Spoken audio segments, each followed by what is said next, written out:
Three, two, one. Welcome to the Runs podcast. You know our names by now. What's happening, Nick? How are you? Where you going? Not bad, mate. Apart from that. Won't tell everyone what you've done. From the highs of the highs on Sunday to the lows of the lows yesterday morning in work, caught my finger with a grinder and took a nice chunk out of my knuckle.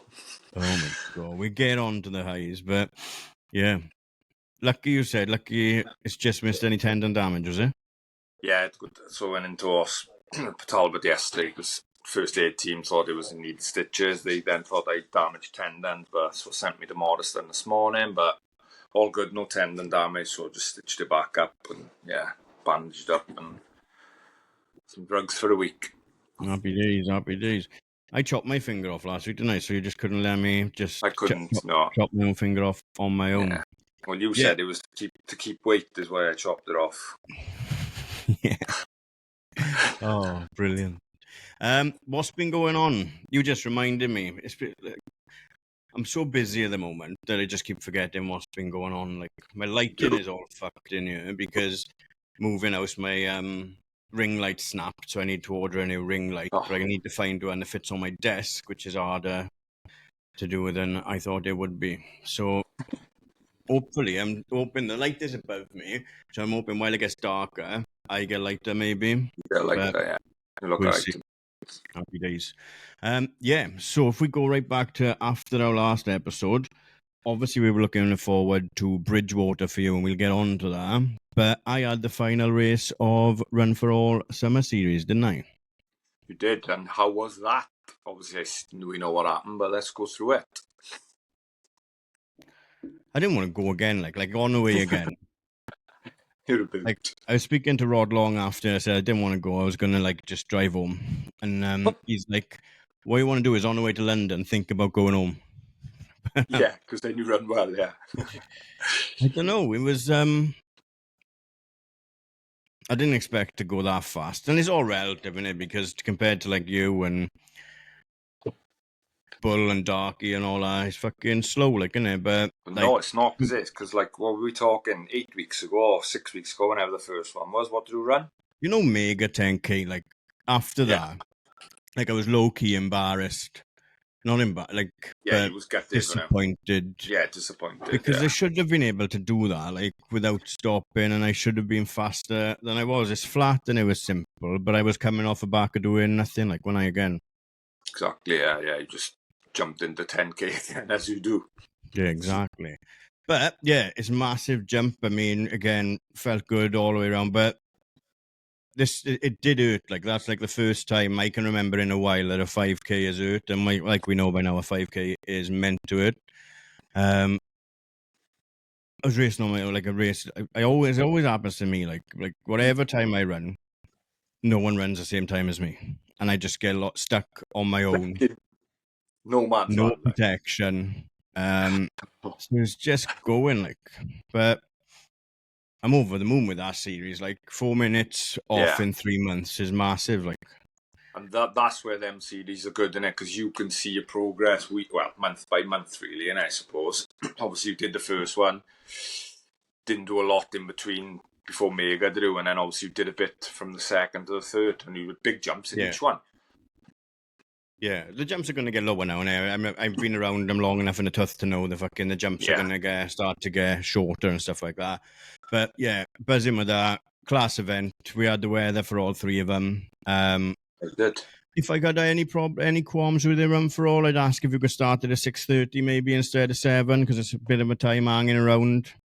And my warm-up is literally go for a pee, walk to the start line, realise I need another pee, walk back down to the toilet, and then peg it back for the start. Yeah, you don't do a proper warm-up. You just like a little trot about. I know. What else have I been doing? Obviously, I've been doing Cooper as well. Sessions are going to be the hardest on that. I found out the hard way on the weekend when they wanted me to run 4 minutes at 8 or 7 maybe. Something like that. You said when I ate something, wasn't it? I tried it.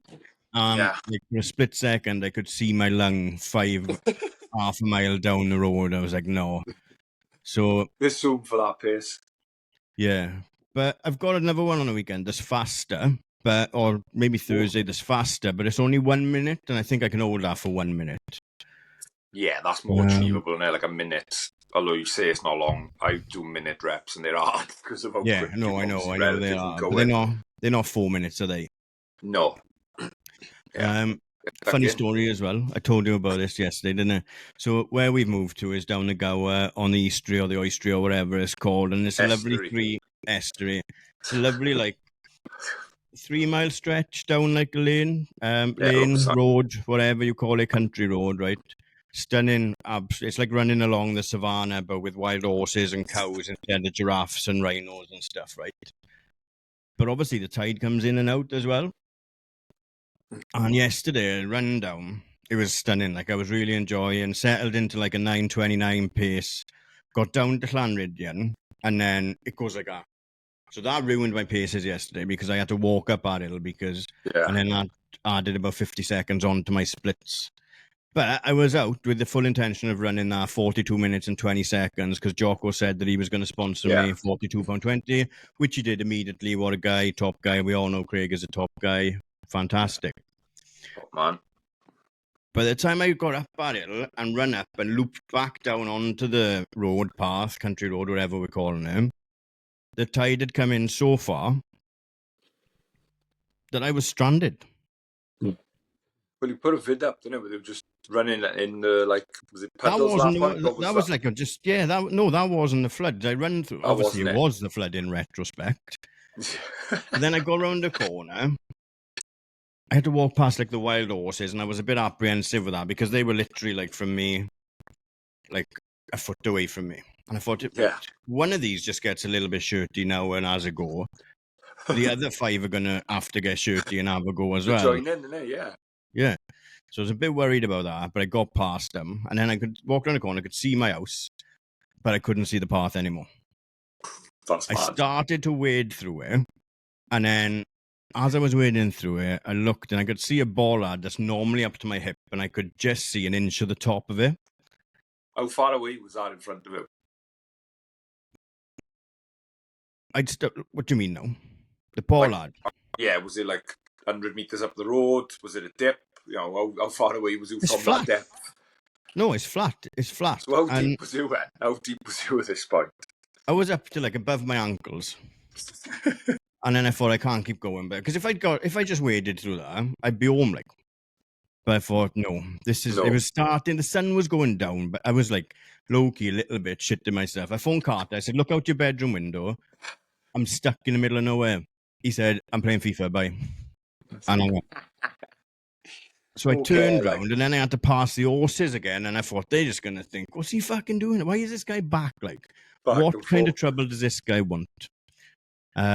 And then it turned out I looped back up, and I'm still about 1.5 miles away from the house as well. So my 42 minute and 20 second run took me the best part of 2 hours last night.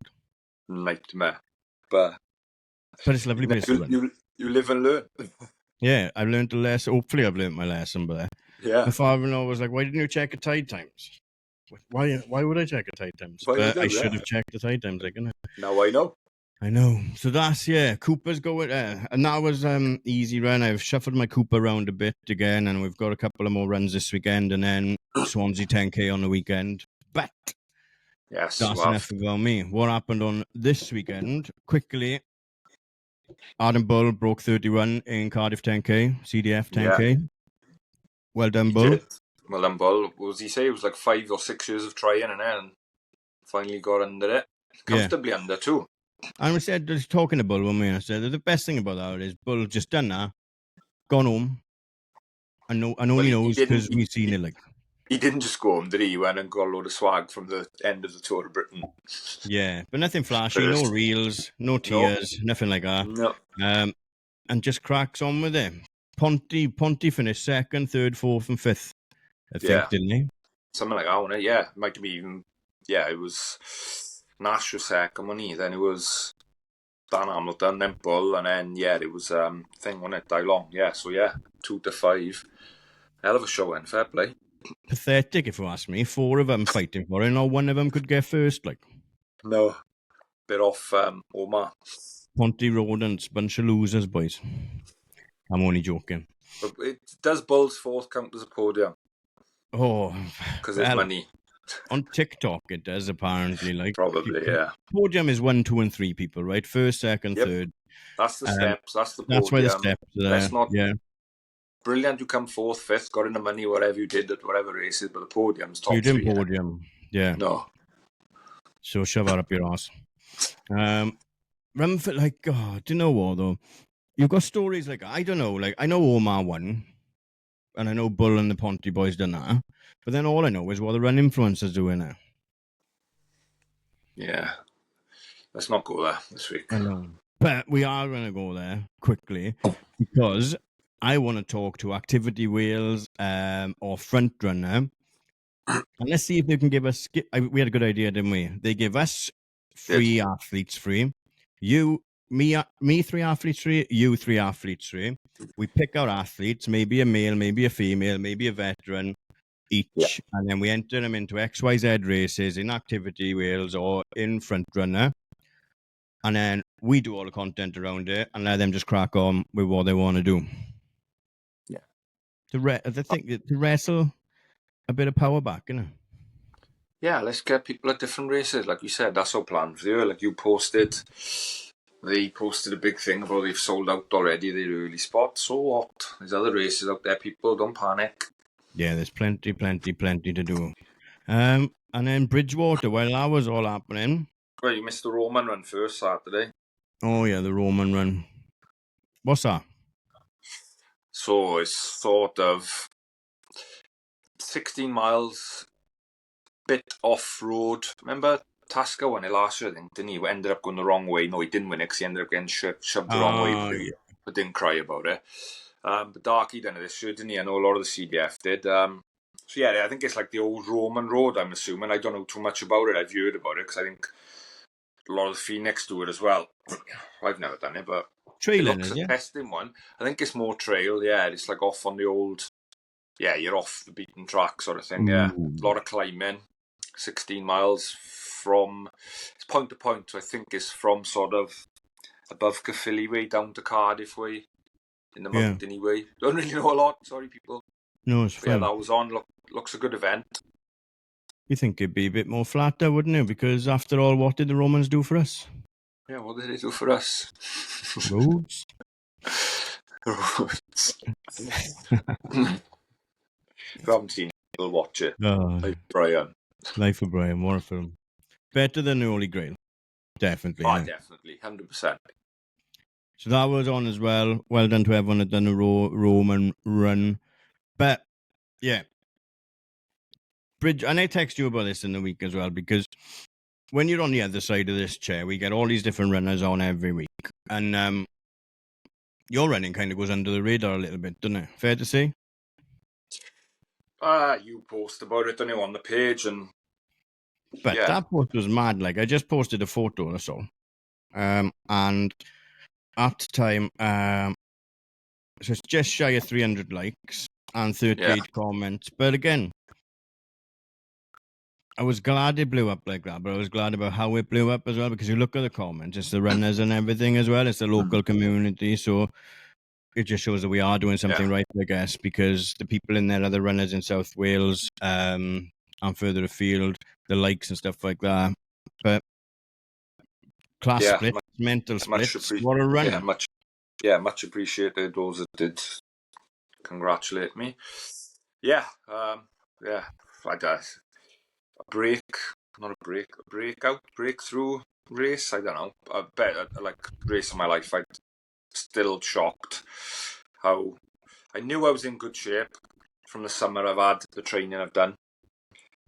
I didn't think I was capable of 75. Like a few people have said to me leading up to it, better runners than me, that I should be pushing near a 75, and I thought it was too big a jump, too fast a pace. I was aiming 77 in the 77s, thought I might be real close to breaking that if I had a really good day. Yeah. I had a really, really good day. What happened? Like, you didn't go too fast? So, set off, driving down there, 11 o'clock start, lovely, 8 o'clock, went and got my coffee, stayed off the coffee all week and then have a boost of coffee in the morning. That's just something I've started doing. week of the race. Driving down me and Leanne, it was absolutely biblical weather, like lightning, thunder. Got there like 9:30, 10:15. It was like, oh my God, this is horrific. Looking at the app, it's going to stop. It kept drizzling.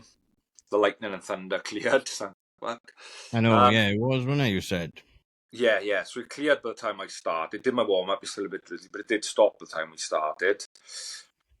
Real low-key event. It's not quite in Bridgewater. It's sort of the other side of the motorway in Chedzoy is the lane we run up. So it's in the Morganians Rugby Club, start and finish. Real low-key. I think it's like 300 odd in the half, but they have got a 10k and a 5k on. They started later. Yeah, so I'd looked at last year's times, seen that like sort of a 118 would put me top 10. So I thought, oh, well, there we are. That's where I'll put myself in on the front row. Obviously, didn't know anyone there. I did see a few Sandorm and Caldecott vests out on the loop because there's a big loop out and back. Yeah, and just set off. Front two were gone immediately from the first 400 metres. They were like way ahead, and then settled into 550 pace. Needed to run 552s or something for 117 or 77. So not real flat first couple of miles, but I'd be honest, 550, and I thought, oh, this don't feel great. First 2 miles, it was like, didn't feel hard, but it didn't feel easy, do you know what I mean? Starting a race, which usually I should, shouldn't it? Even though I didn't really taper, I did a little. Yeah, so by about mile 3, the big turn left, you're just out in country lanes. Very similar to Mega, like we thought, just country lanes, no closed roads, but seen hardly any traffic, the odd car coming the other way. By that point, caught third, gone away a bit. Caught 2 other people, and 2 boys, Axe Valley runners, caught me. The 3 of us then passed the 2 in front. From like 3 miles to about 10k. That sort of 3 miles was more uphill. Nothing bad, just a few drags through the lanes, but it was more uphill all our way. Yeah. Yeah, we just 3 of us didn't really say a lot, just working hard, 548s, 550s, just ticking the miles off. Started to feel really good through that section, even though it was more uphill. Got to halfway, I was like under my split. I was like, this is going really well, feeling good. But they started to stretch away from me. It was slightly back downhill then as you come round the loop, back the other way to the village. They pulled away from me. I didn't lose pace. They just must have quickened up. Yeah. Like, don't panic, don't worry, you're still on pace. Carried on chugging away. I want to give a little bit of a chase as well. Like, it's good. Yeah, I was patience, like, isn't it?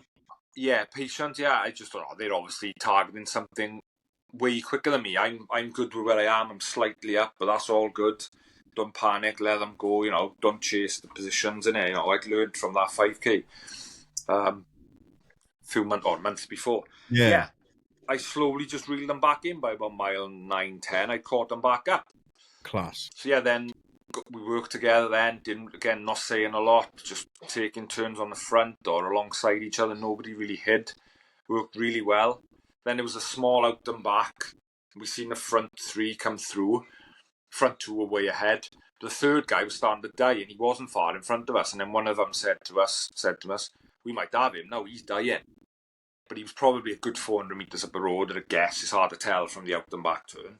So one of them made a push, went for him. Me and the other one and just worked together. Dropped to about 5:45s.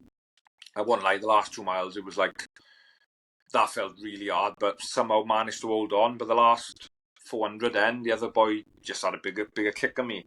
But yeah, come in 6th place with a 75-35. I couldn't believe it. Like, I knew it was like about 400 to go. I was like, I got a chance of being in the 75s here. I was like, what the fuck's going on? And when I crossed the line, I was like, I couldn't believe it. I was just running my life. Like, it just felt so good. Apart from those first couple of miles, and the last couple of miles were obviously it's going to hurt. Yeah. Yeah, but honestly, I'm still shocked at it myself. Yeah, but you've earned that this year. Like I've said, and I texted you the other day, like without blowing any smoke up your ass, like you were falling apart at the start of the year. Before London. I know. You were a fucking shambles. Scott Gray thought he could beat you. It says it all, doesn't it? But then since London... He still thinks he does. He's still messaging me, fucking giving me the big one when he... Before this again. I told him I'm going to lay down a number you won't be able to touch ever. Yeah. And like one of the boys did. One of the boys was asked if Niki was juicing, and that's the biggest compliment you can have, isn't it? I mean, I've had a few people saying that. It's like, what are you taking? What are you on? What are you doing? I think we like people. I work hard. Get on the fucking beetroot juice, innit? I take that the week off, yeah, but like, no, honestly, like, it's No, I know. But I like fucking work hard when I need to. My easy runs are easy. Like people said, what have we changed?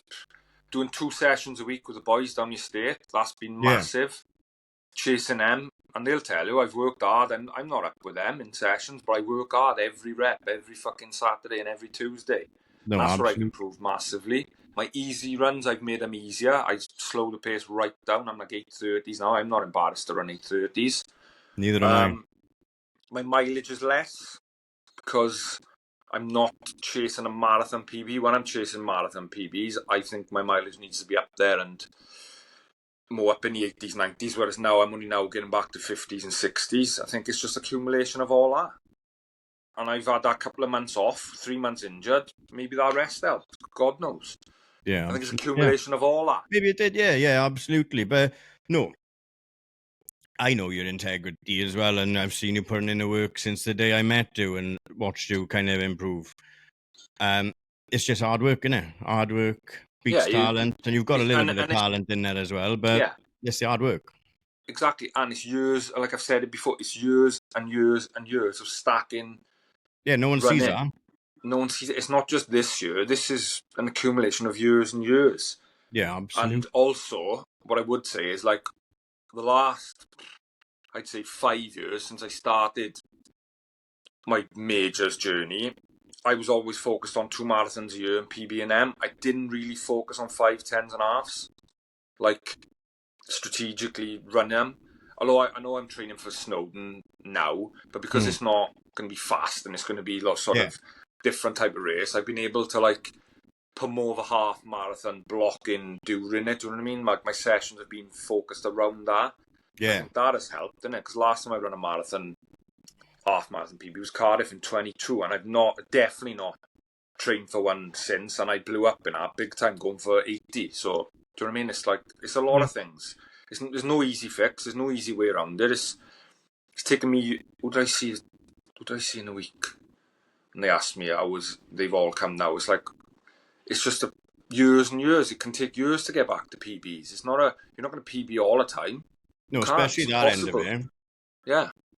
Like I said, the thing is, I won't PB now, but because I was running fast 6 or 7 years ago. But like I said earlier, my times will come down fast. Yeah. And then they'll stop coming down fast. And that's where, you're doing it right. And I always had, my 10K and half marathon times were soft. They've always been soft because I've never, apart from last year, I ran one in Puscall.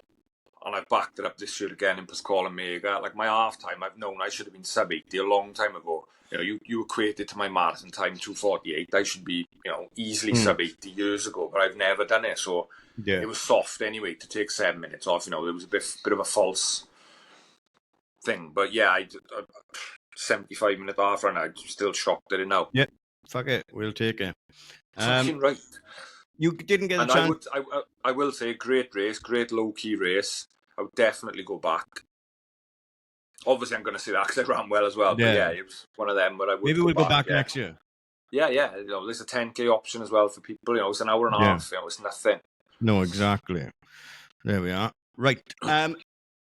Before we got to be quick because we got to get our guest on. But you missed out on. I was sat on a settee watching the Great North Runs. Hour it's called. The start line was like spotting guests. Previous guests was like wild. You had Jake was there. Jenny Nesbitt was on the start line. Mick Fox was there as well. I spoke to a couple of them this week. Jake, second Brit. Now, Jake made a deal with me, didn't he? Down podium. He said, if he takes first Brit, I've got to go sub 4 in London. But that win, you said Ben Corner's in mental shape at the moment as well anyway. Jake was over the moon. All the content I've seen, Jake was buzzing with what he done. Mick said it was the wind. It was a really tough race. Yeah. But well done to everyone who was out there doing it. What the fuck, that is a massive marathon. When the boys were finishing, Jake, Mick and that, people were still starting. Like, I know, it's crazy. Was it 60,000? Because one of the boys used to work on the ships. He subcontract for us. Gary, he lives up there, and he done it his third year in a row. He does it for charity every year, and he's not a runner. He's a big guy, like he's like 6'4", real heavy guy. He just trains for this every year. Yeah. And he said like how big it is, and he keeps nagging me to come up and do it. But I've tried a couple of times in a ballot and not been successful. But it is one I would like to do.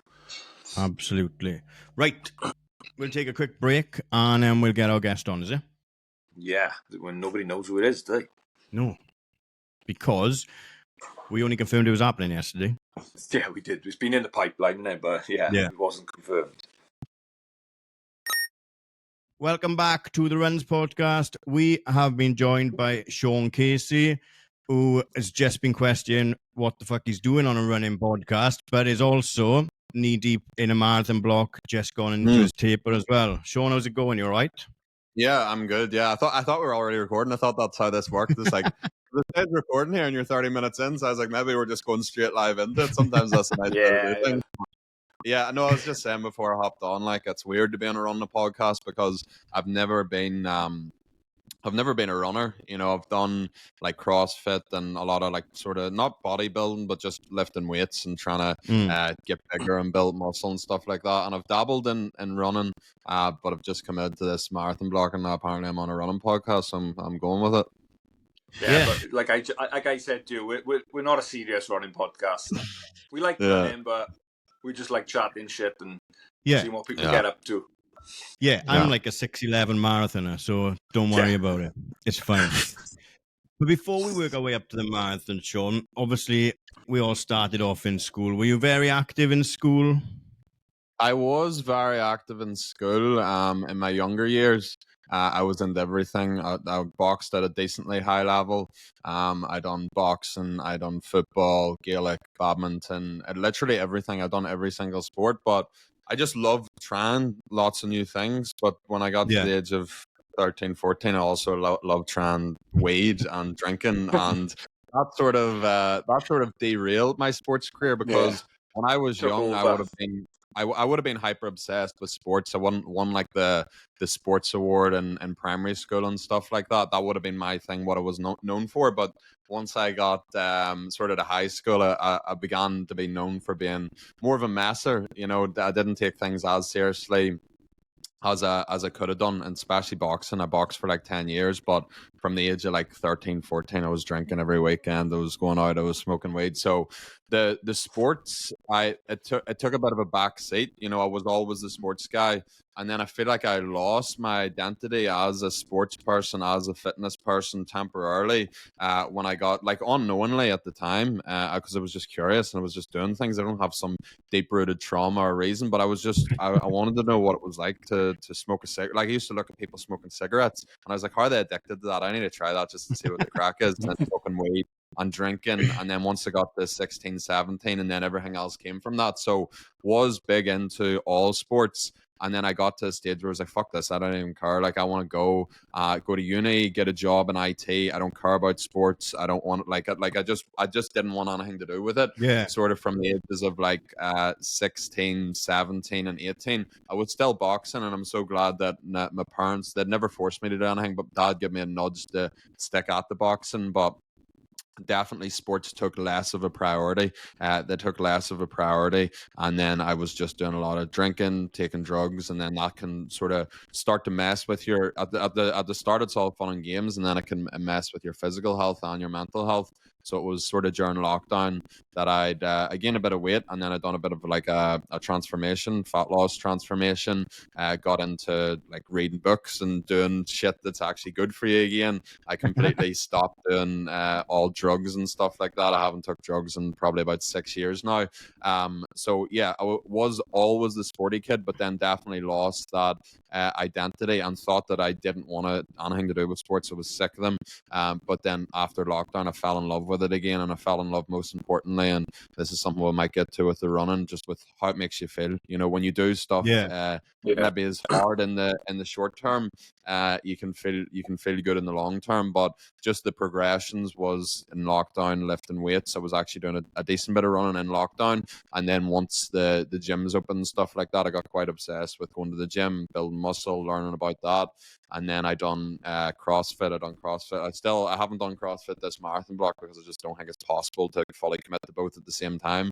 But CrossFit, High Rocks, and I think the common theme is starting to train because you want to look better and build muscle, and then starting to do it because you want to feel better and get fitter, and then also doing it because you want to be part of a community. For me, I'm not like I was on a CrossFit podcast before, and that was really strange because like a lot of them guys are fucking obsessed with CrossFit, like they absolutely love it. Whereas the main thing I liked about CrossFit was the community and doing stuff with people. So I'm very much at a stage where I like exercising because it makes me feel good, and I was like always athletic, but then I fell out of love with it, and I just didn't want to do it anymore, and then I regained my love for it, and it's evolved over the years, the past few years since I started the page, 5-6 years.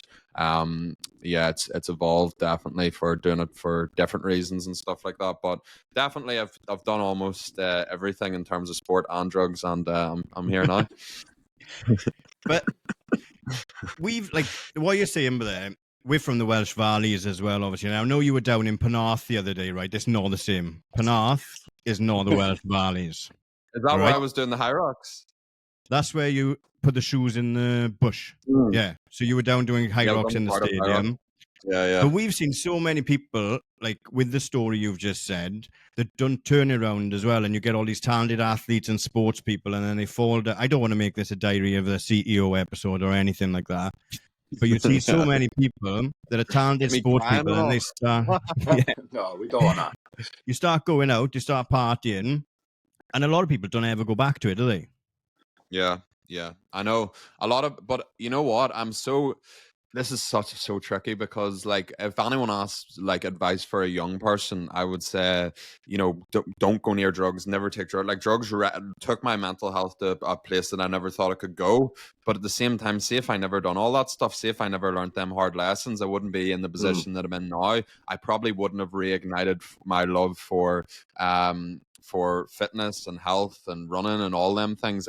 If I went to uni and done a corporate job and never took any drugs in uni, and then got a job making around 30 grand per year, and then I discovered cocaine, I would have been fucked. I would have been like, I wouldn't have went back into fitness. I know that's funny, but that's dead serious too. No, yeah. If I actually had money, then, like I didn't have enough money like I didn't have money to feed a cocaine addiction. Like I just ended up taking the cheaper drugs. But like that would be a dangerous game, and it's enjoyable because it's enjoyable in the short term at the weekend, and you can work towards that during the week. You know what I mean? You can do a hard week's graft if you know you're going out the weekend, you're going to get a bag. See if I didn't get that out of my system, and it didn't. I think life can be the best teacher sometimes, and it's all well and good me getting on podcasts and telling the younger generation do this and do that, but the harsh reality is you often learn from your mistakes, and you often learn from when things don't go wrong. And if you do go out and you act the big man and you're drinking and you're taking drugs, like I would still be doing that 100% if I didn't have the negative effects of it.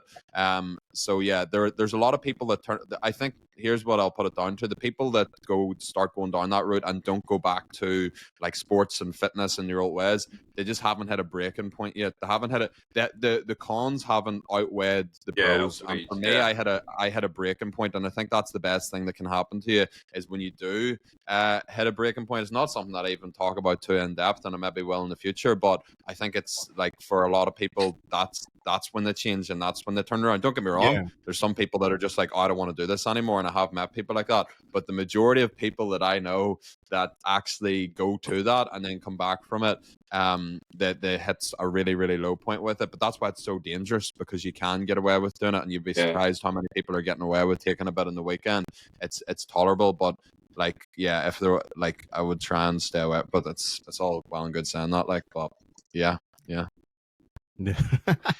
So did everything change for you in COVID as well, then, or were you back on the straight and narrow a little bit before COVID as well? Because that's when the fitness page and everything started then. Yeah, a little bit before COVID. So it was sort of September 2019, October. I was in uni. I I just moved into a house in a place called the Holy Land. So if you haven't heard of the Holy Lands, it's a place in Belfast, and it's the least holy place ever. It's a student accommodation or student houses, it's student housing beside Queen's University, and it's known for just it's a party place. You just party, drink, drugs, all of that. So I was living in the Holy Land September, October, November, and by that stage I was like, fuck, my head scrambled here. So it was sort of December / the start of 2020 when I was like, right, I want to sort myself out here. I went back to uni for the second semester, but I wasn't drinking, I wasn't going out.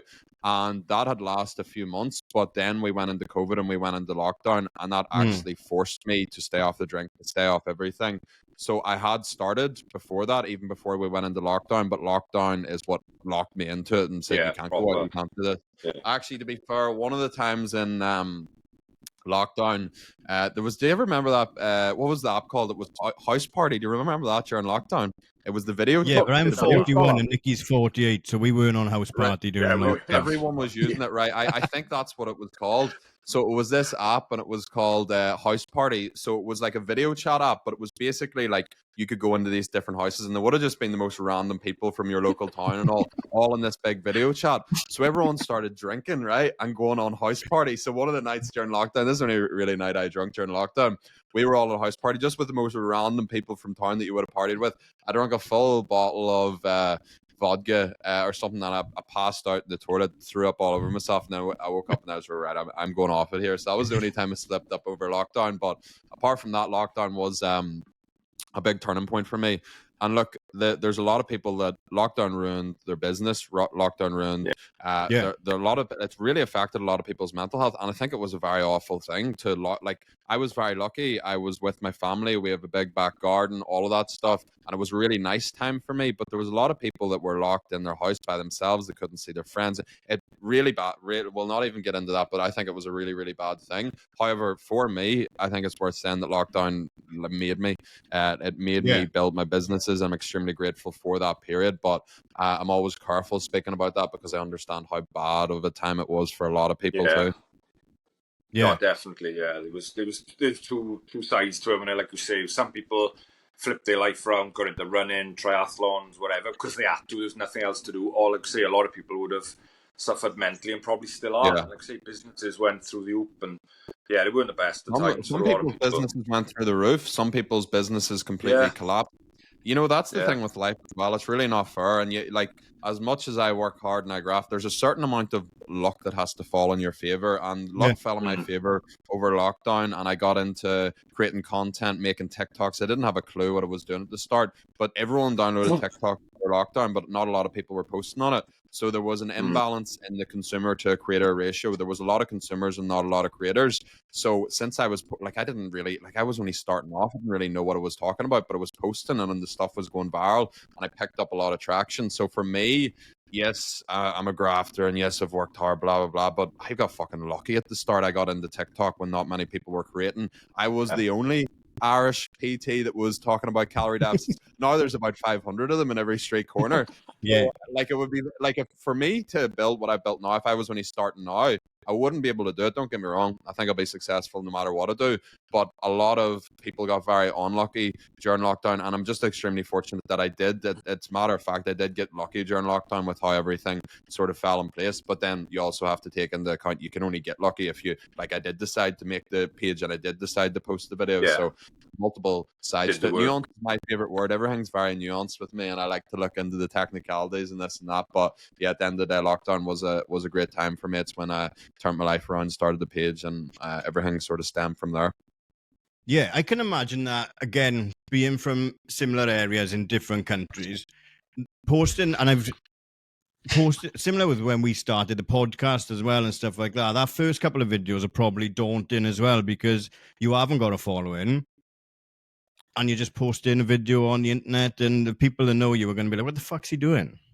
It's only, see, when I post a video now, it goes out to millions of people, and that's not daunting at all. It's millions of strangers. Yeah. See, when I posted my first video, it was only going out to people that knew me. Yeah. I've never actually really, since I first directed people over to my fitness page, I've never actually spoken my story on my personal Instagram account apart from that time. I would feel weird speaking on my, because I know it's only people that know me that are going to see that. But yeah, I posted the video on YouTube and I shared it to Facebook, and it was like, fuck, it's such a nerve-wracking thing to do, because what we need to understand is that, like, 6 or 7 months ago, before posting that video, not even, but 5 or 6 months ago before posting that video, I was with the same people that I was posting the video to. I was sitting off their head in kitchens and stuff in the fucking Holy Lands, and then I was like, God, I'm posting a fitness video here, and like people are going to be like, Casey, what are you at, lad? What are you? The say as soon as long.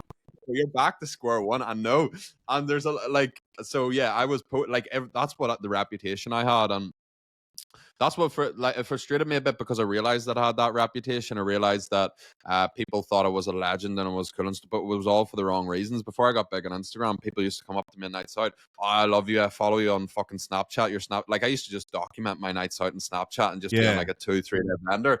So that's what people knew me for, and I was almost trying to recreate my identity while still staying true to myself. That's why I talk about this stuff so openly, because I'm like, no one can ever hold anything against me that I've done back in the day, or the way that I've lived, or said them this or that, because I just speak freely about everything that I have done. But yeah, it was sharing the first video to them people that knew me for what I'd done before was very nerve-wracking. But everyone talks about small town mentality and how everyone's out to get you and stuff when you're trying to do well. And don't get me wrong, I'm sure that exists, but the people from Banbridge, where I'm from, were nothing but good and kind to me and supportive and sharing the video. And don't get me wrong, of course I had some people saying some stuff, and I've had people over the years, but it's, see, if you focused on that compared to all of the people that I still remember everyone that shared the video at the start, still remember everyone that messaged me. So there's a lot of good, as much as we talk about small town mentality and all that stuff too. There's a lot of good people from your local area that do want to see you do well too. And I still haven't experienced small town mentality or tall poppy syndrome, or people being out to get me, and I think it's because I've just stayed level headed as I've grew. I think a lot of people say everyone's out to get them just because they start acting a bit of a dick as they get bigger. No, absolutely. I gotta say, I'm quite surprised at the range and the tone of your voice, because your videos are very one tone as well, isn't it? Is that part of the character as well? That's what everyone says. You don't see me smiling like this in my videos either, No. because there's a right. So that's what you need to understand as well. There's a certain element of your, like, I am 100% myself on my social media. I'm always myself. I can never be anything but myself. But there's a certain element of your personality that you'll lean into on social media and you'll portray. So I am quite a dry, monotone person. But when I get on a podcast, I only get on a podcast if I'm going to talk about something that I'm actually passionate about. So when I'm talking about this stuff, I do come to life a bit more. But I think about what I do on social media as being whatever the opposite is to the typical over animated influencer that is just putting on this big thing. So I come on social media, and what I sort of think is, how can I be the opposite to what everyone else is? Whatever every other fucking fitness influencer or everyone else is, the way that they're acting and has done over the years, how can I be the opposite of that? So everyone has always been upbeat, and that's fine. A lot of people are naturally like this.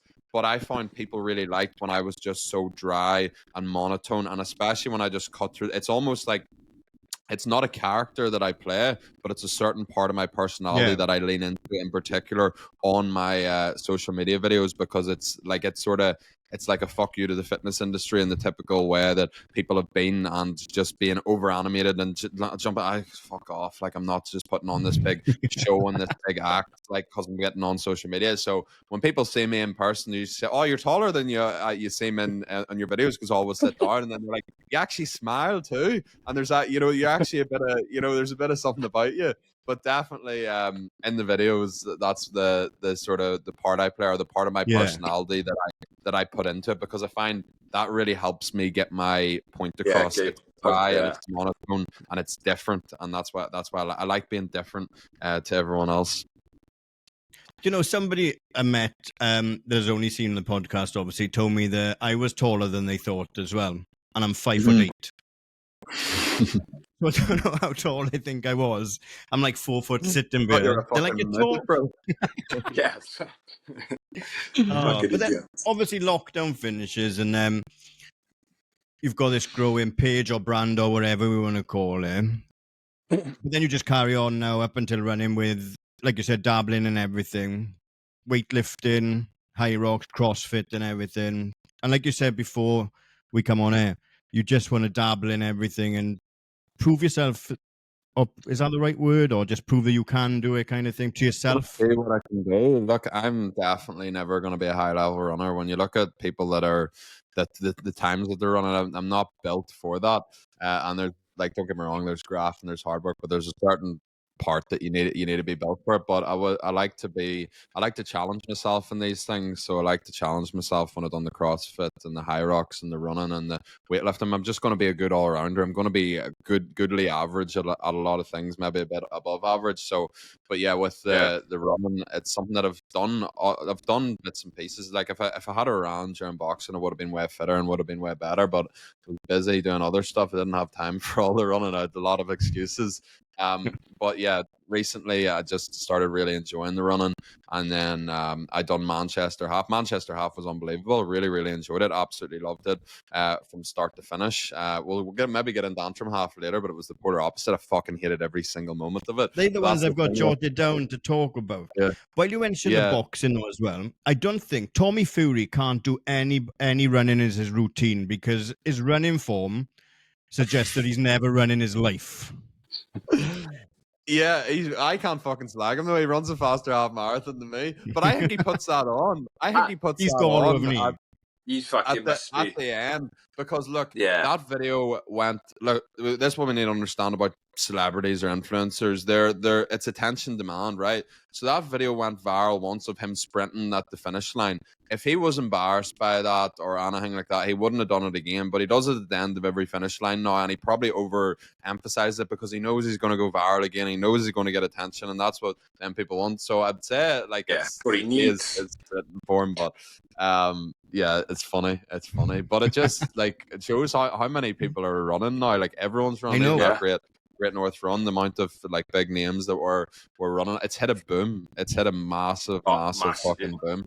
And that's what Mick said. Like Mick says, like years ago, like in terms of races, you used to show up on the day and just like pay at the entrance, collect your bib or whatever. And now all these races are selling out and stuff like that. Like he's selling out before the gun of this year's race, isn't he? Yeah.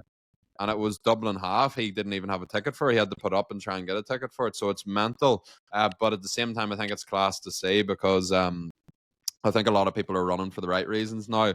Traditionally, people have run to burn calories or to lose weight, and they've not really enjoyed it. They've absolutely blitzed themselves. But a lot of people are running socially in run clubs and stuff. People are running slower. Yeah. They're slowing it down. They're enjoying it. And people are, I think there's a lot, all different types of people are running. It's not just like you have to be a super elite athlete now to run. It's for socialization. It's for mental health. It's for so many different reasons. So I'm a big fan of the direction that it's went, because I was never anti-running, but I used to make content and say if you run for fat loss, it's fucking stupid for this reason and that reason. But I think a lot of people are doing it for the right reasons now. Yeah, absolutely. Let's get into this marathon. Loads of people. So let's get into this, obviously, running era for you, Sean. Has that coincided with your relationship with meeting Mick as well, or you've known Mick for a bit longer? Oh yeah, it's definitely so he done my sports massage just while I was doing CrossFit and stuff like that, and then we done bits and it was actually the Antrim Half last year. He'd started doing me a bit of a program, or no, maybe it was 2 years ago. It was when I was launching Glean, when Glean first launched. Maybe it wasn't Antrim Half, it was one of them, and I'd done a bit of program with him, and then I ended up just sacking it off. I got sick or something the week before the half, and then I was like, I don't really want to do this anymore because I was missing going into the gym and training CrossFit in that group environment. So I was in and out of running. I'd done maybe a small bit, and I would have done a bit with him and said I was going to do a marathon, and then went in and out of it. But then started doing a bit on my own. I was like, right, I'm not going to ask Mick here to do me fucking programming here and not commit to it again. Because when I really lock into something, I make sure I do it. It's like I done the year off the drink. There was no way I was going to drink. So when I say I'm going to do something and fully commit to it and book it, like it's getting done. Apart from that half marathon, obviously, but like apart from that. Yeah, so I was running a bit on my own. I was just doing my own programming, my own sessions and stuff, just sort of looking at what other people were doing, like instead of just going out and running. So I'll do some 1K intervals, 1K on, 1K off, 2Ks, and then my long run and building the miles up. And then I hurt my foot a bit. I can't remember, my tibialis anterior tendonitis or some bullshit like that. I got a couple of weeks before Manchester half. So Neve, my sister, was doing Manchester half. Dad signed up to it too, and I says, fuck it, I'll do this. And I'd ran one half before, one unofficially and one official half, and both were like 206, 207. So I wanted to do Manchester half, and I was like, I run sub 2 hours and I'll be happy enough with that. But then got injured a couple of weeks before it. Wasn't sure if I was going to do it. Took 2 weeks off running, and then I went for like a run, and I actually felt grand, and I was like, oh fuck it, I probably could do this. So I went into Manchester half with no real expectations. I said to Mick before, I said, what do you think, should it go sub 2 hours? He's like, go out with a 150 pacer. But it was like a staggered start, so the 150 pacer was way ahead of me. It's confusing, isn't it? Yeah, because I was like, right, it's literally like he's 10 meters away from me, I'll be grand. Yeah. But then started and I was 3 or 4 minutes after him. So I spent the first half of the half marathon chasing 150 pacer, but it felt good. I felt really comfortable, and I was like, this is strange. I'm enjoying this. I went out of 5:10 was my pace, and then I gradually increased, and then I caught up with the 150 pacer. And then Mick told me originally, stick at the back of the pack of the 150 pacer. But I was with that 150 pacer, and I was like, I feel really comfortable here, and I'm actually slowing myself down because I've caught this 150 pacer. I'm genuinely not fucking shooting the gun too early here. I was like, I'm just going to tip on. So I started at 5:10, then it was 5, and then I was running 450s, 430s. I think my last kilometer was actually like 420, to be fair, I was fucked by the end. But see, 18, 19K, that race was unbelievably enjoyable. Felt very comfortable throughout the full thing, and I ran like a 144, and I was like, where the fuck did that come from? I was extremely happy. I say 144, I did not expect to be able to run that. So that's sort of when I got a bit of the bug for it. I was like, fuck, I want to book another one. I want to do something straight away. And then I booked Berlin. And then that's when I started the coaching with Mick, and he has me doing miles and sessions that I just didn't think would be possible for someone like me. But I stopped doing all other training. I do a couple of weight sessions per week, but I fully committed to this marathon block. But yeah, done the half, and then been training like 16 weeks, and then 3 weeks ago we had Antrim Coast half marathon. So I was like, right, I want to run it in sub 140, because around the 144, very comfortable. I was like, I've been training very hard. And then so I went out of 440 pace, and that was actually had me a bit below 140, and I was like, I go out of 440 and I should be able to increase that if I'm feeling good. It was meant to be a confidence builder. Fucking 6K in, I goes, what the fuck? What is going on here? It was boiling, right? And it was humid. And I was like, oh, I should not be fit. But see, in hindsight, I wasn't sure. I was like, should I be feeling like this as I felt in the Manchester half? But it definitely wasn't. In hindsight, after a few kilometers, when I started feeling like that, I should have pulled it back, because then I done 10 or 12K at 440, and then I really burnt out. Like I really burnt out and was struggling a lot. And my heart rate went up to like 190, and see that full race, I was like, just get the next K. And I don't know if yous can do this, but I cannot hide it in my face, right? See, if I'm running, I'm struggling. I'm like this. I'm just squinted, and the whole, see the photos and all, I'll send you them after. Yeah. But fucking hell, like I was in pain, agony, and I'm not joking, right? See, if I felt like that during Manchester half, I wouldn't even have signed up to Berlin. I would have said, fuck that and stuff. Yeah. But you can get races like that, and that's what I said to Mick. Definitely. I was like, look, don't worry about it. You get races like that. There's so many variables on the day: how you slept, what the weather is, the food that you've had, your stress. There's too many variables to even think it must have been this or must have been that. Don't get me wrong. Humidity definitely played into it. The temperature definitely played into it. But there could have been 3 or 4 things working in the background. And then I could have told myself, oh, fuck this, I'm not fit, all this training's for nothing. But I knew I had sub 140 in me. I was like, there's no way I couldn't do this. And then recently moved over to London here. I'm not here for long. I'm just here for a couple of months to live with my mate because his housemate moved out. But I had a session on the Thursday, so half marathon on the Sunday when I fucked it around like a 143, but the 143 was a million times harder than the 144 I ran. So even though it was a PB, I was really pissed off because I was like, look, I've the amount of training I've been doing, this is not right at all. So I had a 25k session on the Thursday after the half marathon, and it was like a progressive run. And I goes, you know what, fuck this. I'm putting no pressure on myself, but I'm going out and I'm going to run sub 140. But say if I'm really struggling, I'm not going to blitz myself here. I'm going to just play it off and pretend it was just doing the 25k session. No one will know that I was even trying to do a half marathon effort. Yeah. It's no problem. I told my housemate, to be fair, I said to him, he goes, I'm going to do this. And he came with me. And I goes, but look, I'm not being stupid here. If I'm like, that was a max effort on Sunday, I'm not doing another max effort here and absolutely killing myself.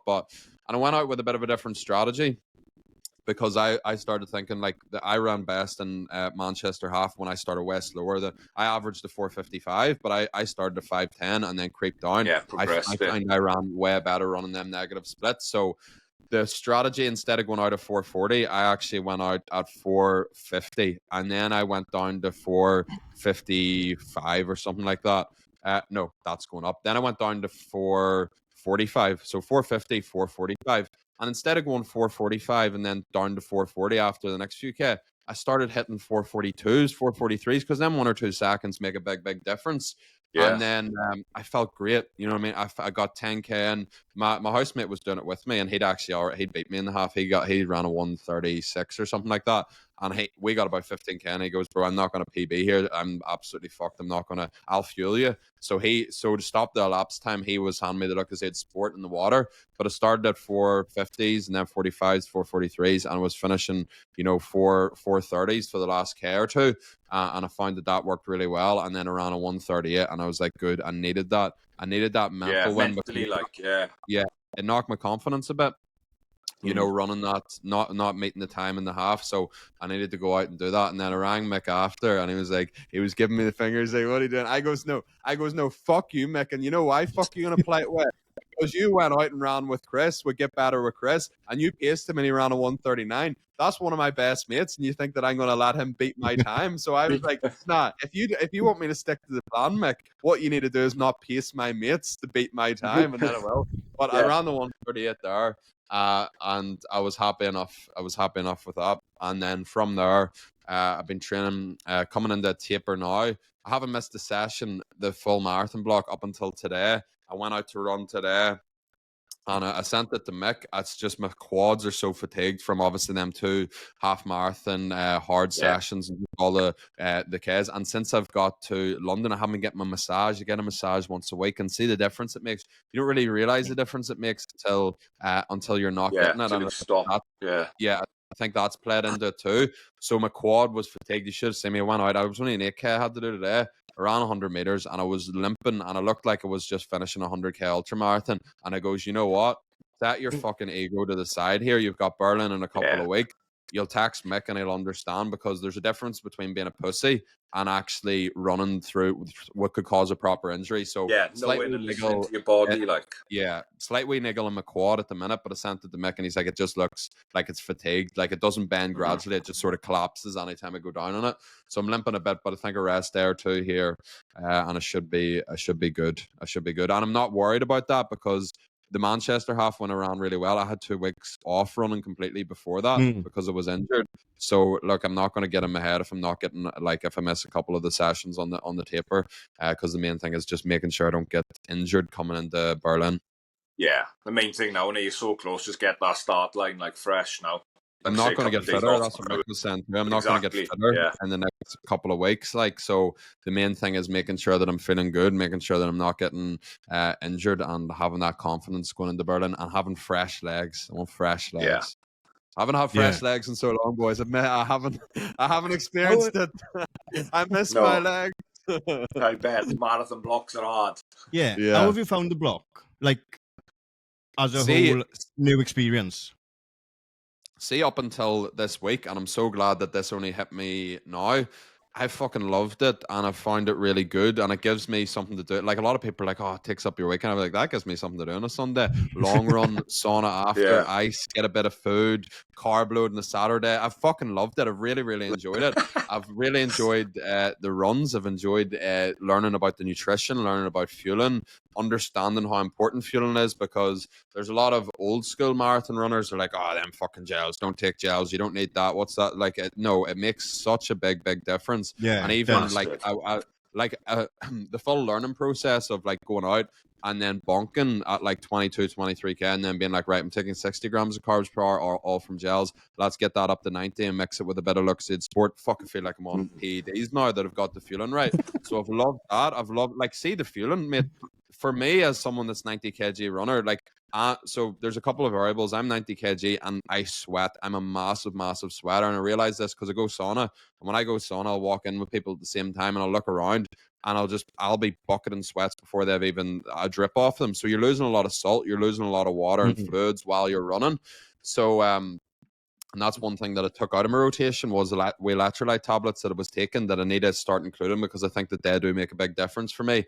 So the learning process has been really fun and enjoyable, like bringing the carbs up, getting the electrolytes in, seeing how I can actually alter my performance through my fueling, and then the mental challenge of wanting to stop and being able to keep going, and then seeing how much fitter you're getting by the sessions that you're doing and seeing yourself come on. It's been extremely enjoyable. So for the first sort of 15, 16 weeks, really enjoyable, learning more, increasing my knowledge that I can use to help clients and just help people in general. I'm never going to be a running coach, but it's nice to have a conversation with someone that's a runner and be like, oh, have you tried doing this with your fueling? Because this really helped me. It's nice to build your knowledge that way, even though it's definitely never an area that I'm going to specialize in, or I'm never going to make running content for runners, but it's nice to build my knowledge and add that to my skill set. Mentally, it's been really good. It's been enjoyable. It's been like, I have enjoyed the training as well as like developing myself mentally and physically. I have enjoyed it. However, I'm not gonna lie, lads, say the last week it's been fucking shit. It's been awful. I've hated every single session. And look, every session going out the door this last week, I've been sore. I just haven't wanted to do it. I've got out and I've done it anyway, obviously apart from today, because that was genuine. Like, right, you pushed yourself to the point where you're so fatigued in the quad that you're limping.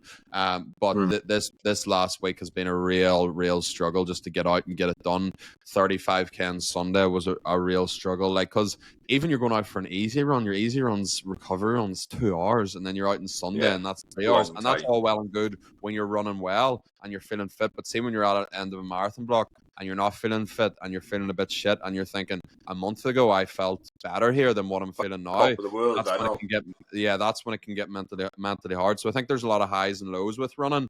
But I have as a whole really enjoyed the marathon block, and I'm glad that I didn't hit this point halfway through, because that would have been torturous. I've hit it now when I'm coming into a taper, which is nice, because I think everyone hits them points in their marathon blocks. But it's been a learning process for sure. It's definitely been a learning process, and it's been one of the most challenging things that I've done, but it's been enjoyable at the same time. I feel like I've learned a lot about myself. I've upgraded my knowledge, and yeah, you go through some mental battles with running. Yeah. 2 seconds. There's someone ringing the door. Oh, it's Mick Fox. I've said nothing but nice things about you. Mick, how's it going? What's the crack? How are you? We've just been going through the. How's it been coaching Sean? How's it been coaching Sean? It turned out surprisingly well. I didn't. Yeah, you know this. I was a bit worried at the start because he's so fucking laid back and easygoing, and he doesn't panic too much about things. So I was a bit worried at the start. So yeah, you surprised me with this. Yeah, but I was telling them I fucked you over before with that half marathon. So you were coaching me a bit for a half marathon, and then I had the launch of Glen and I got sick, and then I said to you, here, I'm not going to do this half. So you probably were like, oh fuck, is he going to do the same in the marathon? But I was sort of half in, half out with that half. It wasn't something that I was fully committed to, but I said to the lads, like, as soon as like Berlin, you've seen like as soon as I locked that in, I'm like, I switched to a different mode, and I'm like, right, this is getting done. Yeah, plus he bet me that if he fucked up and didn't do it, he would give me £1 million. That's a big bet. Well, Oh, but yeah, but no, they were asking me about the marathon block, and I said I've enjoyed every minute of it. I've enjoyed learning about the fueling and learning the mental side. And about, like, a lot of people think, oh, it takes up all your time at the weekends. I said I've really enjoyed it. It gives me something to do at the weekends. But then I did say apart from this week, the last week has been fucking shit, and I've hated every single session. But I like I told you that too. Like, it's been fucking, it's been tough. But I'm glad that that's what I was saying too, that I hit this point now, as opposed to hitting it midway through the block, because that would have been very mentally tough. But we've the fit, everything. I'm not going to get fitter now. I've built the fitness. I've done all the sessions. So yeah, it's been mentally tough the past week or so. But I'm glad that we got to the taper before hitting that point. You know. no, That's we're what good. happens. Taper time. It happens to everyone. Mm-hmm. Yeah. You got him in good shape, mind, Mick. He's ready to go, isn't he? Yeah, 100% is like it. Like Sean knows this. I'm not saying anything that I haven't said to him. It was a tough wee challenge, not to take on, but to work with someone who has not had that background of running, not done anything. He did 1 half marathon for a bit of crack. 2 years ago, was it, Sean, or something? Yeah, that year I have. Yeah, do you know, and ran fucking 2:06 or something like that, you know. Yeah. So for me to take on someone with that background and a gym background and all that, it was a challenge. But like he had said it, and I said to everyone, he's been very, very easy to coach. Like, everything you say, he doesn't question it. He doesn't ask why. He doesn't come in 40 times a week being like, this is sore, that hurt, this, that. He just takes it, ticks the boxes, does it. We catch up during the week. We catch up at the weekend. And he has, like I say, I was very surprised, because there are people running a long time and you take them on to help them, and it's the complete opposite. Yeah, I guess Sean's got no bad habits either, is it? Yeah. I think that's important as well, because so if you're always complaining about, like, Annie, you're going to get wee niggles and wee sorenesses and stuff like that. But if you're always coming and complaining about them and saying, oh, this is sore, that's sore, when there's something that genuinely is sore and there is an issue, if that gets raised, then you're like, you'd sort of second guess it. Whereas, you know that I haven't complained about anything, and then I came to you with that wee thing today, and I'm like, look, I've not been able to do this run because I was limping. And so because of the fact that I haven't been complaining and yapping about all different bits and pieces, you know, when I do bring something to you, you're like, right, there's something in this, like. Yeah, 100%. Yeah, happy days. How are you feeling, Mick, after the weekend? All right? Yeah, the weekend was tough. Oh, it was tougher, a lot tougher than I thought it was going to be. But I've never done the Great North, so overall experience was unbelievable, lads, unbelievable. I was saying to a few people, like, left the hotel that morning with fucking hot dogs and celebrities, and you're sitting on a bus with Johnny Mellor and Jake Smith and, you know, Ben Connor and these boys, and you're trying to act cool, like you're not a bit starstruck, but at the same time you're like, can I get a photo? My granny's a fan of you, you know. But yeah, no, it's been all right, yeah. Happy days. Right, Mick, I can see you in the car, so you can get back to whatever you want to be. We just wanted to jump in and make sure Sean wasn't saying any bad things about you, didn't we? No, not at all. Look, thanks, Sean, for coming on to basically spread the whole thing. I've said this to Sean, it's a big thing for us lads. You lads are out there trying to pump the running scene and trying to get it out there more. And everyone knows how much I love this whole game and this whole sport. So for the likes of Sean to come in on running and allow me to be part of it, and then to come on with you guys, and that we're all making those loops join together, that it gets running out there, it gets running bigger. It shows people that someone like Sean, with the busy schedule and the background of he had no running background, that he can do these things. So look, thanks to him for giving me the chance and for jumping on to talk about it with you guys too. Like, absolutely. There we are. Legend Mick. Definitely. Sean will keep you for a little bit longer, but Mick, you can go and sort those terrible twins out. Check the Pringles box. Keep up the good work, lad. Sean, cheers, all right, see you soon, guys. Thanks. Top man. Did you have that plan? Did you have that plan the full time? Yeah. Yeah, absolutely. But I think It's lucky you weren't fucking slagging him off, but you were never going to slag Mick Fox off. And I know better than the fucking slag Mick Fox off. But he had a good run on the weekend, didn't he? But like you were just saying, and like Mick's just... This is not the end of your running journey by the sounds of it, is it? Because you've enjoyed this. And I think it's really important that you had Manchester and you had Antrim, so you've had the fucking great and you've had the shit experience before going into Berlin. If you go on straight off Manchester and Berlin goes tits up, then you don't know what's going on, do you?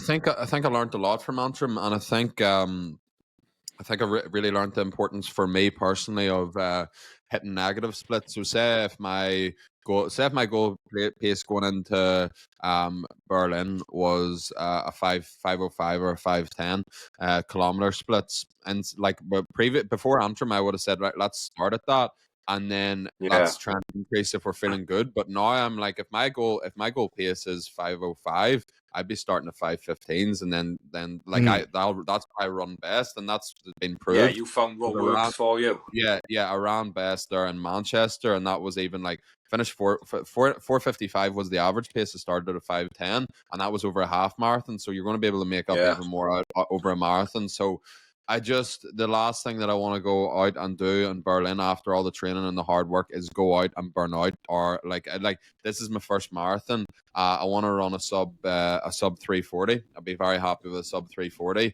And look, don't get me wrong, would I be in shape potentially to run a sub 330 or maybe closer to 325 potentially? But it's the first marathon. I'm not going to go out and act the big man in the first half of it and burn out and really not enjoy the day. I want to enjoy the day because marathon, I think it's a very special day. You're with a lot of people that have been training and building up to this experience. So I want to be in it. I want to feel it and I want to enjoy it. Do I want to run a good time? Of course I do. But I'm going to be smart about how I pace it and how I go out, because Antrim taught me a lot of lessons, definitely. Yeah, that's a great point. That is, like, say, and it's your first one. They are an unbelievable feeling. Like, even on our start line, you'll have goosebumps during it. You go through all emotions, and you'll have highs and lows because it's such a long day, isn't it? As you say, you know.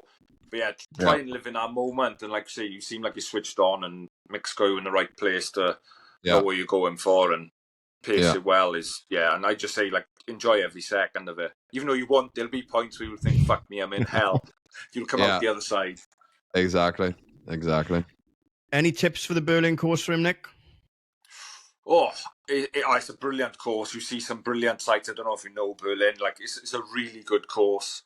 Flat as a pancake. There's one little drag about mile 17, but it's nothing. You know, it's not a hill. It's a slight incline. It's a brilliant course. The only thing I would say, when you get to Brandenburg, you can see it. There's still fucking 400 meters to go. Because I thought Brandenburg was the finish, but it's 400 meters the other side. So if you've got a sprint, don't kick till you're through Brandenburg Gate. I'll keep that in mind, because see, even Manchester, even though I enjoyed that, and Antrim, a lot of people have that where like, oh, I can see the finish. I've got all these endorphins. I don't have that. I'm like it's 100 meters away. It feels like I'm running an extra kilometer here to get to this. See, it is. You want to see me after Antrim half, like obviously people know me, and they follow, like people that follow me on Instagram have been following me on Strava too, and they've seen the times and stuff that have been going for.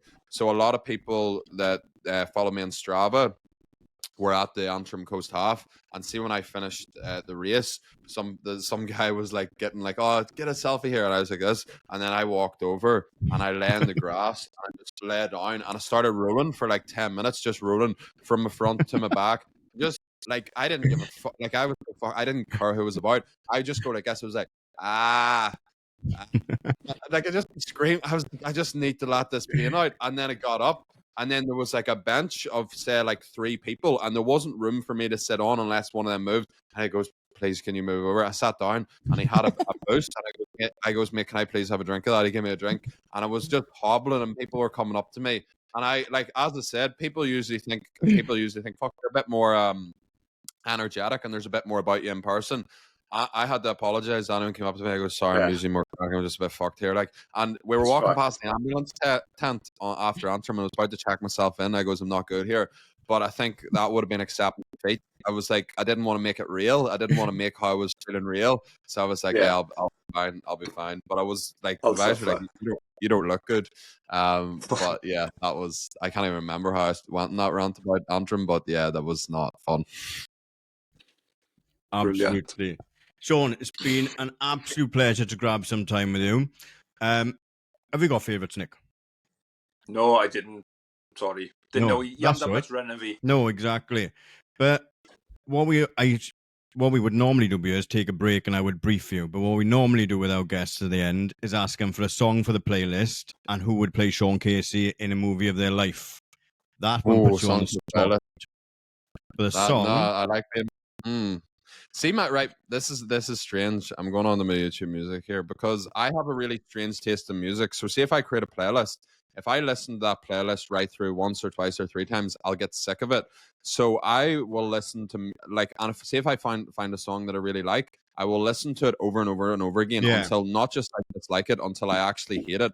So my taste in music is so scattered. Sometimes I'm listening to traditional Irish music. Sometimes I'm listening to rap. Sometimes I'm listening to country. Sometimes I'm listening to 2010 Justin Bieber. But I will listen to everything over and over, and I'll just go through it. So what's a song I have for a playlist if you're running? What's a really good? Fuck lads, I'm really bad at this. Who would play me in a? Did you say a movie? Movie of your life. See, this is another struggle for me because if you asked me to name 5 actors, I actually couldn't. I just don't know any actors, or I just don't like. I know nothing. Right? Let me. A lot of people struggle with that one. Here, I'll give you. I really like Outcast. Hey, yeah, that was a song that I was listening to for but I don't like it anymore because I listened to it too much. I'll find song. That's a random one if you want to add it to your playlist. And again, I genuinely don't even know any actors. I'm not gonna lie. I don't know the real. I know Harry Potter and all, but I don't know his real name. Oh, Daniel Radcliffe. I know that one. There we are. Radcliffe and here you are. Sean, all the best in Berlin. You're definitely in good nick to do what you want to do. Are you going to star chasing after that then? Do you know what the stars are? The majors? The majors. Oh, no, I wasn't even doing Berlin because it was a major. I was doing Berlin because it was flat. So don't get me wrong. I'll see how I'm fixed after Berlin. But you know what? I do really want a break and a couple of pints after Berlin, and then I'll get back to it. But will I have the fitness from the marathon? I'd like to maybe run an ultra, because it's all mental once you have the fitness, and I'll take it handy. Yeah. I'll have a few pot noodles on the way. I'll chill out. I'll make a day of it. I'll not be doing it for time, but yeah, I would like to do that. It's a bit more of a day out, isn't it? Absolutely. Yeah. Last one before we let you go, because it is Ironman Wales is this month in 2 weekends. Triathlon in the future? Or is that too far? How to swim. I need to learn. That's the hardest part. I can swim, but I'm just not very efficient, and it fills me with fear thinking about being out of breath and in the middle of the ocean. But I want to learn how to swim more efficiently, and then I'd definitely do a triathlon. Yeah, absolutely. Sean, it's been an absolute blast. Thanks very much for having me, lad. Unless we missed anything, Nick. No, that's brilliant, Sean. Really appreciate your time for coming on, and all the best in Berlin. I'm sure you'll love it. It's a great city, great course. Go out there and smash it. Thanks very much, lads. Thank you. Nick, you can wrap it up. Yeah, that's it from the Runs podcast for another week. We will see you on the start line soon. I'm off to the World Champs in Nice to support Ben down in Tembe. Ironman, but again, thanks, Sean, and all the best in Berlin.